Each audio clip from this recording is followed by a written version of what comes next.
오늘 스페이스 아이콘은 우주 산업에 있어 누구 날카롭고 돋보이는 분석을 내놓는 국내 최초 우주 애널리스트 정의훈 연구원님과 함께하고 있습니다. 덕분에 우주 시장이 정말 얼마나 큰지, 또 얼마나 다양한 산업군들이 있는지 또 차근차근 알아가고 있는데, 이쯤에서 우주 산업 투자에 대한 이야기를 안 할 수가 없겠죠.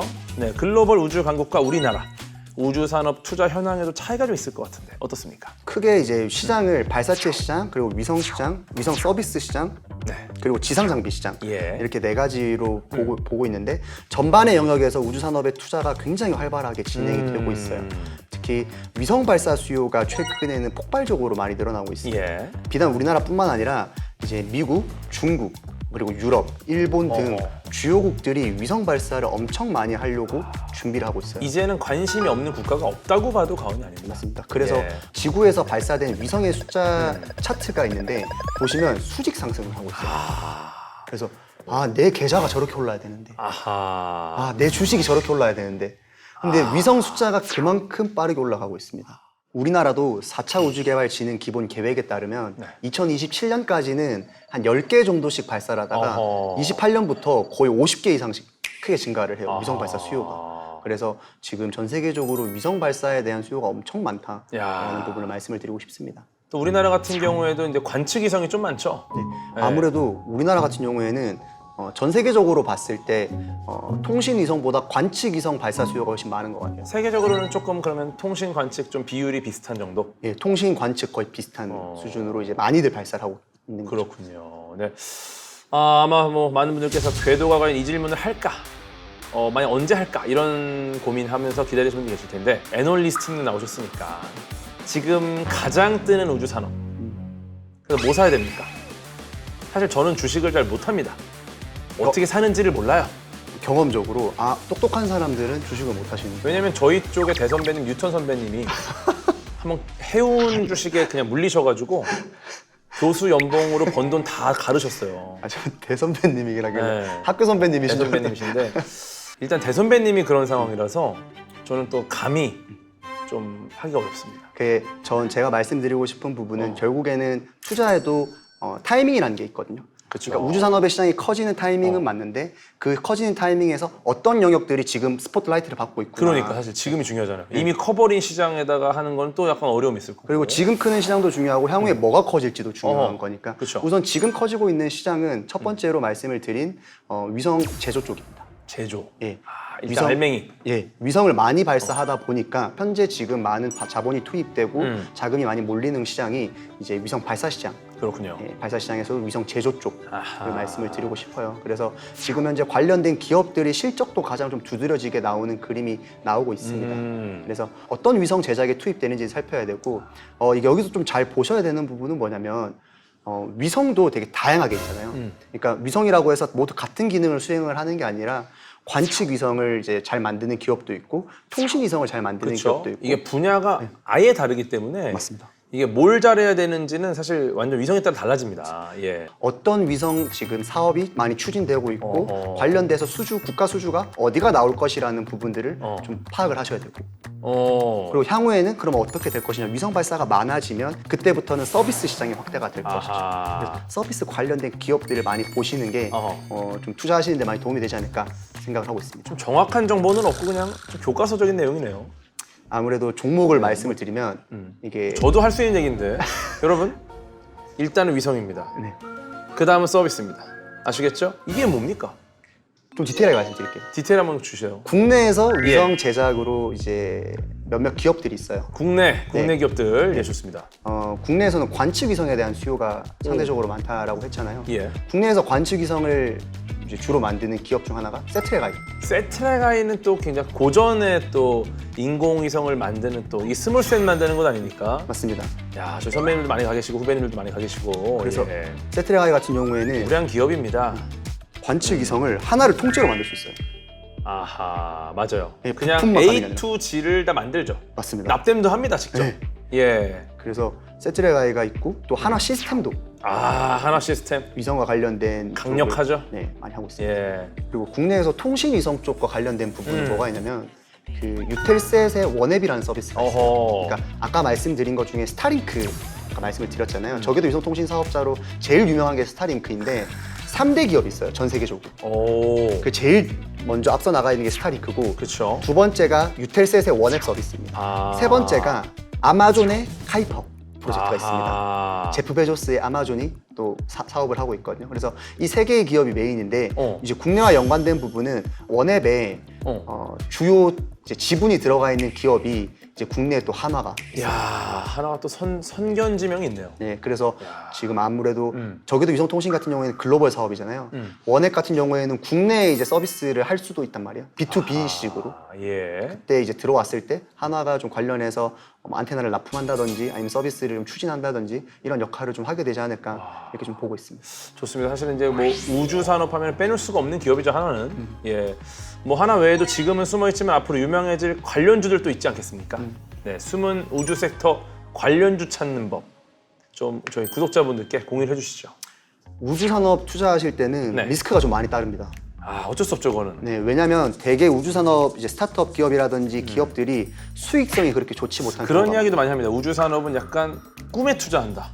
예. 신사업적인 성향이 되게 강하거든요. 아하. 그래서 결국에는 그 기업의 기술력을 믿고 이제 투자를 하거나 그럴 수밖에 없기 때문에 불확실성이 상대적으로 커요. 아까 제가 말씀드린 향후에 좀 유망해질 좀 사업 부분에 대한 영역을 보시는 것도 좋을 것 같고 그리고 제가 두 번째로 말씀을 드리고 싶은 부분은 공부를 많이 하셔야 돼요. 얘가 우주 기업이다라고 하고 투자를 하시는 게 아니라 우주 산업 내에서 어떤 영역을 담당을 하고 있구나, 담당하는 산업의 영역이 지금 현재 떠오르고 있구나, 어허. 아니면 향후에 이제 곧 그 시점이 다가올 수 있는 기업이구나 그러니까. 라는 부분까지 같이 보시고 투자하시면 훨씬 더 도움이 많이 되실 것 같아요. 그냥 뭐 주식회사 우주 이래서 보면은 실제 우주 산업이 아닌 경우도 있을 거 아닙니까? 맞아요, 맞아요. 우주가 들어가 있으면은 다 우주 산업이 아니니까. 그 미국에서 ETF 하나가 출시가 됐어요. 오, 예. 이제 스페이스와 관련된 ETF가 출시가 돼서 좀 우주 애널리스트니까 출시가 되자마자 그 ETF를 뜯어봤어요. 예. 근데 우주와 연관 없는 기업들이 너무 많이 들어가 있는 거예요. 아, 진짜. 예. 근데 사실 지금 왜 생각하면 그렇게 묶여 있는 겁니까? 그러니까 아무래도 뭐 관련해서 통신 시장이 많이 커지면 이제 수혜를 받는 서비스라고도 보는군요, 예. 그거를. 근데 우리가 생각하는 우주 투자라는 건 좀 거리가 있잖아요. 그렇죠, 그렇죠. 그래서 그거를 이제 투자하실 때 제가 방금 말씀드린 것처럼 좀 잘 알아보시고 투자하시는 게 훨씬 도움이 될 것 같습니다. 야, 진짜 공부를 많이 해야겠네요. 네. 공부하려면 뭘 공부해야 되느냐? 한 뭐 중요한 거 한 가지 정도. 요거는 꼭 봐라. 그런 게 있을까요? 상장 기업을 보실 때 국내 같은 경우에는 그 다트라고 하는 사이트에 기업의 사업 설명서가 잘 나와 있어요. 어허. 거래소, 한국 거래소에서 상장을 할 때 예. 필수적으로 기재를 해야 되거든요. 거기에 우리 기업이 어떤 사업을 영위를 하고 있고 예. 지금 업황이 어떻고 전망이 어떻고까지 기업에서 직접 내용을 넣어줍니다. 아하. 그래서 실제로 애널리스트 분들이 제일 많이 읽는 게 다트의 사업 보고서예요. 그렇군요. 물론 사업 보고서를 처음 보실 때는 익숙하지도 않고 좀 보기도 어려우실 수가 있어요.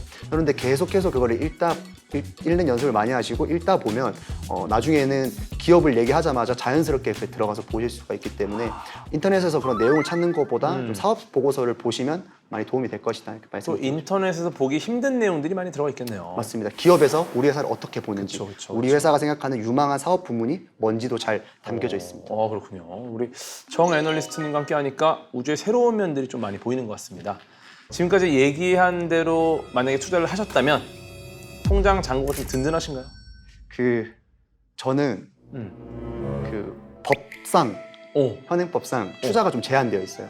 가족도 안 돼요? 가족은 되는데 만약에 뭐 가족들이 말 잘 안 듣지 뭐. 근데 제가 사라고 했다는 이런 연결고리가 있으면 아하. 안 됩니다. 왜냐면 사라고 해도 안 살 겁니다. 제가 투자를 하고 보고서를 쓸 수가 있잖아요. 근데 투자한 그 보고서에 영향을 받을 수 있구나 사람들이. 제가 투자하고 이 회사 너무 좋아, 너무 좋아. 그러니까 실제로 좋은 것보다 더 부풀려서 쓰거나 아니면 제가 팔고 나서 이걸 좀 싸게 사고 싶어서 누가 샀어 가족이? 그러면 이제 연결고리가 그래서 저는 하지 말라고. 어떻게 보면 뭐 본인을 희생해서 본인이 어떤 이득을 차리는 것보다는 나는 분석 자체가 재미있다. 그리고 네. 시장과 소통하는 게 너무 재밌는 것 그렇죠. 같아요. 예를 들어 돈이 목적이라면은 이걸 안 하시겠죠. 분석해서 내가 그냥 돈을 벌 거 아니야. 근데 이런 거 보니까 사실 확실히 연구자의 어떤 면모가 보이는 것 같습니다. 네, 좋습니다. 글로벌 우주 마켓 분석은 물론이고 우주 기업 분석, 우주 산업에 투자하려면 알아야 할 것들까지. 야, 오늘 최초의 우주 애널리스트 정의윤 연구원님과 함께하고 있습니다. 야, 국내 최초 우주 산업 분석 리포트 우주를 줄게를 발간한 게 벌써 2021년 3년 전입니다. 그때와 비교해서도 정말 우주 산업은 정말 많이 변했을 텐데 어떤 면에서 실감을 하십니까? 물론 기술적으로도 많이 변한 부분들이 있어요. 예. 21년도 이후에 우리나라가 누리호 발사에도 성공을 했고 차세대 발사체도 지금 예타를 통과해서 프로젝트가 진행이 되고 있으면서 국가 예산도 굉장히 많이 투입이 되고 있거든요. 예, 지금 4차 발사도 지금 내년에 또 진행되고 목표를 하고 있고 네, 이제 예. 고도화 사업이라고 해서 진행이 되고 있는데 제가 많이 체감을 하고 있는 거는 확실히 우주 산업에 대한 관심도가 많이 올라온 것 같아요. 맞아요. 그래서 다른 증권사 애널리스트 분들 중에서도 우주 관련된 자료들이 이제 많이 나오고 있더라고요. 이제는 슬슬 네, 그래서 예전에는 저 혼자 좀 걸어가던 시장이었다라 어. 생각을 했었는데 최근에는 좀 많은 애널리스트 분들도 참가를 해주시고. 동료분들이 좀 생기셨네요. 근데 이제 그 의미가 저는 뭐라 생각하냐면 그만큼 시장이 커지고 있구나. 아하. 그만큼 투자자분들의 관심도가 올라가고 있구나. 우리 애널리스트님 그럼 약간 텃세도 좀 부리십니까? 야, 지금 인제 와서 지금 하고 있니? 이러면서 약간. 저도 많이 해요. 아, 그래요. 오히려 동료가 생겨 좋다. 네, 그리고 저 혼자 말할 때보다 목소리가 더 커지니까 설득력이 더 생긴 것 같아요. 오, 그건 좋네요. 그럼 때문에. 슬슬 우주를 줄게 2탄이 나올 때가 됐나요? 최근에 제 자료는 스페이스 레볼루션. 이라고 아, 해서 자료를 이름이 좀 많이 좋아졌네요. 우주를 줄게 해서. 네. 좋습니다. 우주를 줄게 다음 편 스페이스 레볼루션도 많은 사랑 부탁드립니다. 싸. 우주 패권 경쟁 시대도 새로운 전기를 맞이하지 않았습니까? 특히 여러 국가의 정부와 민간 기업이 달 궤도 진입하거나 뭐 달 표면에 착륙하는 임무 이런 걸 시도를 하고 있는데요. 중국 같은 경우가 2013년 창어 3호 정말 중국의 자존심이 걸린 탐사선이죠. 3호를 달에 착륙시키면서 달에 도착한 세 번째 국가가 됐고요. 인도는 2023년 네 번째로 달 착륙에 성공한 나라로 이름을 올린 동시에 인류 역사상 최초로 달 남극에 착륙한 국가라는 영예를 안았습니다. 또 일본 같은 경우 올해 1월 문 스나이퍼라고 불리는 우주선이 달 표면에 착륙하면서 5번째로 달에 착륙한 국가가 됐거든요. 이제 우주 개발 주요국이 된 중국, 인도, 일본 이런 나라들이랑 대한민국 비교하면 어떻습니까? 사실 비교하면 아직까지 작아요. 그러니까 작다라는 게 기술력 이런 것뿐만 아니라 예산 자체도 투입된 예산 자체도 많이 작습니다. 성과 대비 예산이 너무 작다라는 거는 네. 지금 열악하다라는 거예요. 맞습니다. 그래서 과거에는 사실 우주 패권국이라고 하면 미국과 과거 기준 소련이었거든요. 지금은 러시아. 그런데 사실 최근 우주 산업을 보면 미국과 중국으로 많이 크고 맞아요. 근데 중국이 우주 산업에 뛰어든 지가 몇 년이 안 됐어요. 맞아요. 2014년부터 본격적으로 뛰어들기 시작하는데 정말 막대한 예산을 투입을 하고 있어요. 거의 우리나라 예산의 한 20배에서 30배 정도 되는 예산을 계속 매년 투입을 하고 있다 보니까 성장하는 속도가 정말 가파릅니다. 그래서 중국의 모 리서치 기관에서 발표한 바에 따르면 연평균 성장률이 거의 20%를 상회한다라는 말도 있어요. 요즘 시대에 그런 산업이 아예 없잖아요. 뿐만 아니라 일본도 그렇고 인도도 그렇고 사실 기술적으로 우리보다 앞서가 있음에도 불구하고 편성된 예산은 우리보다 훨씬 많으니까 기술력이나 뭐 그런 전망에 있어서도 아직까지 좀 차이는 난다. 공부를 잘하는데 몸에 좋은 것도 많이 먹고 금수저예요. 공부를 잘하는데 공부를 더 많이 해요. 시간도 많아. 네. 야, 이거 전교 1등 할 수 있겠습니까? 앞서서도 제4차 우주개발진흥 기본계획을 언급을 하셨는데 이 부분 중요하게 보는 이유가 있습니까? 옛날에 왜 그 우리나라도 좀 개발도상국 시절에 경제개발 5개년 맞아. 계획을 세웠잖아요.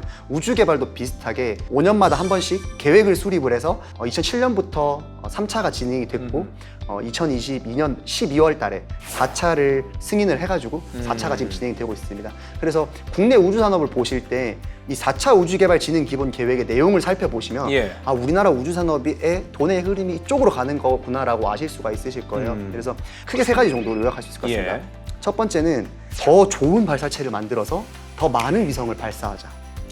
이게 첫 번째고 두 번째는 그러기 위해서 예산 투입이 많이 늘어야 되잖아요. 그래서 2027년까지 우리나라 우주개발 예산을 1.5조 원까지 늘리는 것이 이거는 뭐 박수 칠 만한 이야기네요. 그렇죠. 마지막이 민간 기업의 참여도를 높이겠다라는 거예요. 그래서 이건 좋은 선택이죠.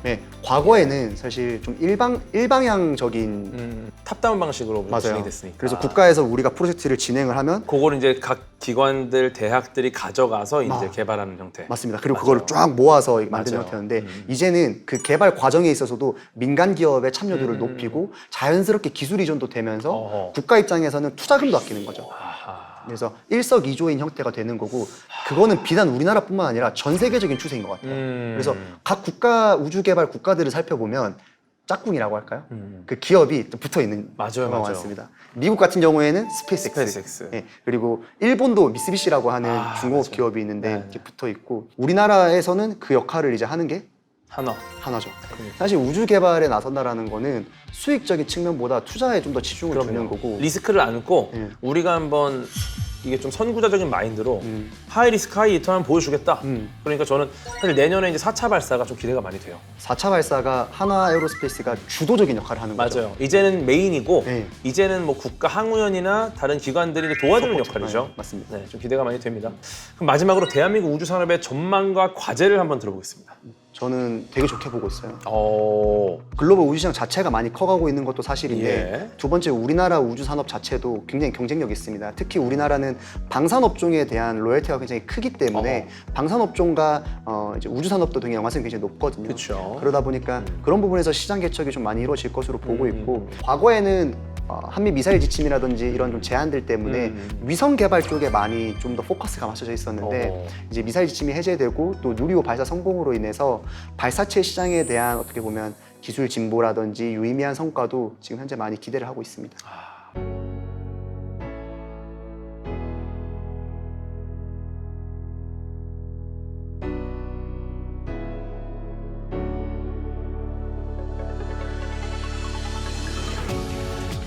2020년 7월 28일부터 대한민국에 있는 모든 기업과 연구소 그리고 대한민국의 국적의 모든 개인들은 고체 연료와 하이브리드형 다양한 형태의 우주 발사체를 아무런 제한 없이 자유롭게 연구 개발하고 생산 보유할 수 있습니다.